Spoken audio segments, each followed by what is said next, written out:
কলকাতার ফুটবল ময়দানে আরেকটি ঐতিহাসিক লড়াইয়ের জন্য প্রস্তুত হচ্ছে মোহনবাগান সুপার জায়ান্ট এবং তাদের চির প্রতিদ্বন্দ্বী বেঙ্গালুরু এফসি। আগামী 12 April Indian super league ISL 2024-25 মৌসুমের ফাইনালে মুখোমুখি হবে এই দুই দল। এই দুই দলের মধ্যে সম্প্রতি প্লে অফে বেশ কয়েকটি উত্তেজনাপূর্ণ লড়াই হয়েছে, যেখানে মোহনবাগান বেশিরভাগ সময় জয়ী হয়েছে। এই তীব্র প্রতিদ্বন্দ্বিতার নতুন অধ্যায়ের আগে আসুন আমরা ফিরে তাকাই গতবার এই দুই দলের মধ্যে ISL ফাইনালে কী ঘটেছিল।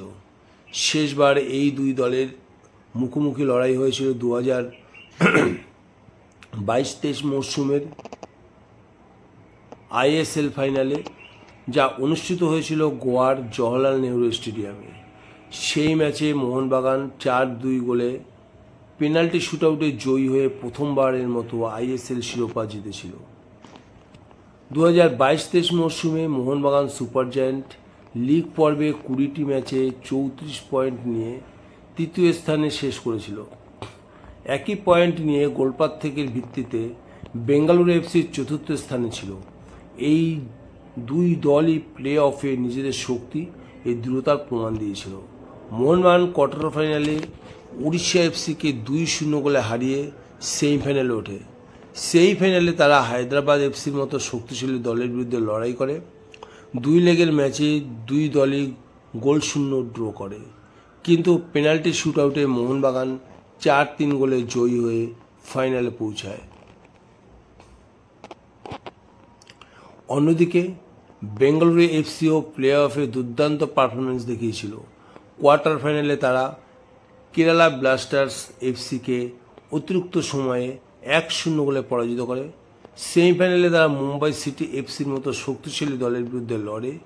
2 লেগের ম্যাচের পর পেনাল্টি শুটআউটে 9-8 গোলে জয়ী হয়ে ফাইনালে জায়গা করে নেয়। দুই দলই প্রায় একই রকম মরশুম কাটিয়ে ফাইনালে পৌঁছেছিল, যা ম্যাচটিকে আরও উত্তেজনাপূর্ণ করে তুলেছিল। 2022-23 ISL ফাইনালে মোহনবাগান এবং বেঙ্গালুরু এফসির মধ্যে লড়াই ছিল অত্যন্ত নাটকীয়। ম্যাচের শুরুতেই মোহনবাগান তারকা স্ট্রাইকার দিমিত্রি পেট্রোদাস 14তম মিনিটে পেনাল্টি থেকে গোল করে দলকে এগিয়ে দেন। বেঙ্গালুরু গোলরক্ষক গুরপ্রীত সিং সান্ধু পরাস্ত করে পেট্রোদাস এই গোলটি করেন। এরপর বেঙ্গালুরু বেশ কয়েকটি সুযোগ তৈরি করলেও সমতা ফেরাতে ব্যর্থ হয়। প্রথমার্ধের অতিরিক্ত সময়ে মোহনবাগানের ডিফেন্ডার সুভাশিস বোসের একটি খারাপ ট্যাকলের ফলে বেঙ্গালুরু এফসি পেনাল্টি পেয়ে যায়। ভারতীয় ফুটবলের কিংবদন্তি সুনীল ছেত্রী পেনাল্টি থেকে গোল করতে একদম ভুল করেননি। মোহনবাগান গোলরক্ষক বিশাল কায়েত উল্টো দিকে ঝাঁপিয়ে গোলটিকে নিশ্চিত করে দেন। দ্বিতীয়ার্ধে খেলা আরও তীব্রতর হয়ে ওঠে। বেঙ্গালুরু এগিয়ে যায় যখন তার মোহনবাগানের প্রাক্তন স্ট্রাইকার রয় কৃষ্ণা 78তম মিনিটে একটি কর্নার কিক থেকে হেড করে গোল করেন। এই গোলের পর বেঙ্গালুরু সমর্থকদের মধ্যে উৎসাহের জোয়ার বয়ে যায়, কিন্তু তাদের আনন্দ বেশিক্ষণ দীর্ঘস্থায়ী হয়নি। 85তম মিনিটে পেট্রোদাস আবারও পেনাল্টি শুটআউটে 2-2 করে ফেলেন।